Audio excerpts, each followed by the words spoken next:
Hello everyone, and today we're taking a closer look at a career trajectory that often gets simplified far too easily, because when people talk about Gökberk Demirci, they tend to reduce him to a single breakthrough moment, ignoring the layered progression that actually shaped his position in Turkish television.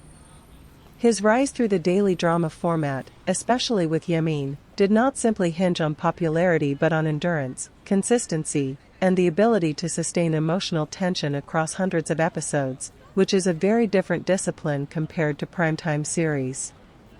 What makes his collaboration with Özge Yağız particularly interesting is that it occurred within a format often dismissed by critics, yet it generated one of the most discussed on-screen dynamics in its category. Their chemistry became a focal point not because it followed conventional romantic tropes, but because it developed gradually under narrative constraints that required subtlety rather than dramatic escalation. In interviews and audience discussions, it becomes clear that viewers were not just reacting to scripted romance, but to micro-expressions, pauses, and restrained performances that felt unusually authentic for a daily production.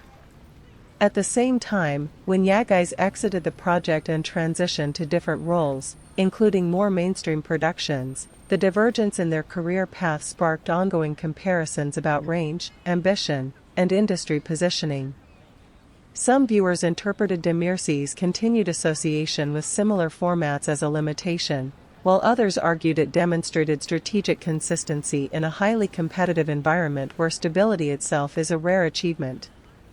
The conversation around them today is less about a single project and more about how two actors starting from the same narrative space can evolve in entirely different directions while still being linked in public perception. So the real question is not who succeeded more, but how differently success can be defined in an industry that constantly reshapes its own standards. What do you think matters more in the long run, reinvention or consistency?